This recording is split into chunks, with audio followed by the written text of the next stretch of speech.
दोस्तों, मलिका में कहा गया है कि धरती पर पानी ही पानी होगा। वो कौन सा देश है जो आखिर तक बचा रहेगा? ये कौन से महान भविष्यवक्ता है जिन्हें सब कुछ पहले से ही पता था और इन्हें भारत का नास्त्रेदमस भी कहा गया है? अगर आप नहीं जानते तो चलिए ख्वाब को बताते हैं। क्या वाकई कोई ऐसा महान पुरुष हो सकता है जो आगे आने वाले सालों के बारे में पहले से जानता हो?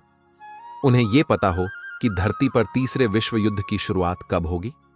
कौन बनेगा 2024 में भारत का राजा? क्या वाकई इस महान भविष्यवक्ता ने मोदी जी के चुनाव जीतने की बात सालों पहले ही बता दी थी? इस वीडियो से आगे बढ़ने से पहले हमारा वीडियो को लाइक के साथ साथ यूट्यूब चैनल को सब्सक्राइब जरूर कर देना।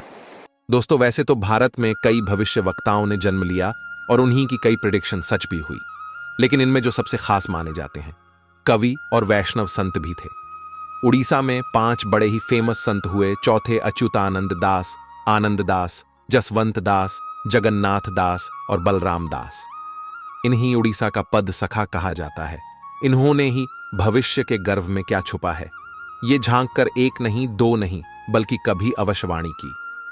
वो है 16वीं सदी में ओडिशा राज्य में जन्म लेने वाले अच्युतानंद दास, जिनकी लगभग हर भविष्यवाणी सच हुई है। दोस्तों, 16वीं सदी में ही फ्रांस के भविष्यवक्ता का भी जन्म हुआ था और इन्हें भी प्रिडिक्शन में महारत हासिल है। कई लोग तो अच्युतानंद को भारत का नास्त्रदमस भी कहकर बुलाते हैं। कहा जाता है क्या चित्यानंद दास जी भगवान जगन्नाथ के परम भक्त थे और इन भविष्यवाणियों कचोट्यानंद दास ने भविष्य मालिका नामक पुस्तक में लिखा, जिनमें राजनीति से लेकर कल के अवतार और देश विदेश में सत्ता से लेकर मौसम तक की हर जानकारी शामिल है। अच्युतानंद की भविष्य मालिका पुस्तक में आने वाले समय में भूकंप, अकाल जैसी कई प्राकृतिक आपदाओं का भी जिक्र किया गया है। इस ग्रंथ में बताया गया है कि इन सभी घटनाओं की वजह से ही यूरोप की करीब 80% आबादी खत्म हो जाएगी और फिर अमेरिका में इतनी ज्यादा बारिश होगी कि हर तरफ पानी ही पानी बहता नजर आएगा। इसी जल आपदा के कारण पूरा अमेरिका पानी की चपेट में आ जाएगा। दोस्तों, वहीं सूरज इनका सर्वनाश करेगा और कहीं ना कहीं ये भविष्यवाणी सच साबित होती है। आज सूरज से निकलने वाली पाराबग्निकरणें लोगों को काफी नुकसान पहुंचा रही है। कई लोग तो इन किरणों से स्किन कैंसर के भी शिकार हो रहे हैं। ये किरणें शरीर पर इतना ज्यादा बुराई इफेक्ट डाल रही है जिसके बारे में हमने कभी सोचा भी नहीं था। समुद्र का जल स्तर इतना बढ़ जाएगा कि पूरे अमेरिका को डूबो ले जाएगा और आखिर में जो देश बचेगा वो होगा रूस, जो इन सभी प्राकृतिक आपदाओं का सामना कर बच जाएगा।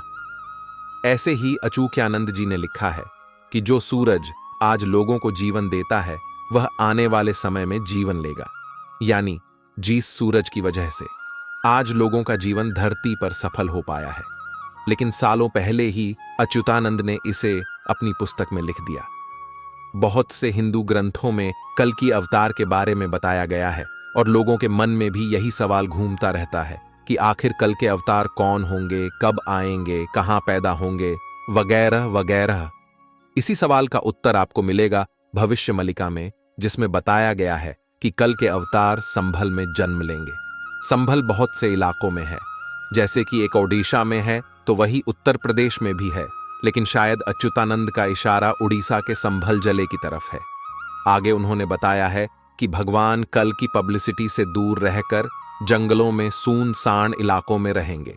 उनका जन्म एक ही जगह पर होगा और ये सभी लोग महाभारत के समय के होंगे, जिनका धरती पर दोबारा जन्म होगा। इन्हें भगवान कल्कि का साथ देने के लिए भेजा जाएगा, जो कि युद्ध में भगवान कल्कि के लिए लड़ेंगे। इन लोगों के अलावा 64 धार्मिक गुरु, 8 सैन्य अधिकारियों का भी जन्म होगा, लेकिन ये सभी लोग वैष्णव संप्रदाय से ताल्लुक नहीं रखते होंगे दोस्तों, और यही से अपनी अनुयायियों का साथ देंगे और उन्हें धर्म के बारे में बताएंगे। अच्युतानंद के अनुसार जीतने भी चिरंजीवी हैं, जैसे हनुमान जी अश्वत्थामा भगवान कल्कि के लिए खड़े रहेंगे और उनका युद्ध में साथ देंगे। इसके अनुसार कल्कि के जो 64,000 अनुयायी होंगे। विष्णु, यश और सुमति भगवान कल्कि के माता पिता होंगे, जो इन्हें दुनिया में बुराई को मिटाने के लिए जन्म देंगे। इस पुस्तक में भगवान कल्कि को चक्रपाणी कहकर संबोधित किया गया है। आज होमोसेक्सुअलिटी तेजी से फैल रही है, लेकिन इस बारे में सालों पहले भी कोई सोच नहीं सकता था, बल्कि इसको तो पाप समझा जाता था। उस दौर में अच्युतानंद जी ने अपनी पुस्तक भविष्य मलिका में भविष्यवाणी करते हुए लिख दिया था।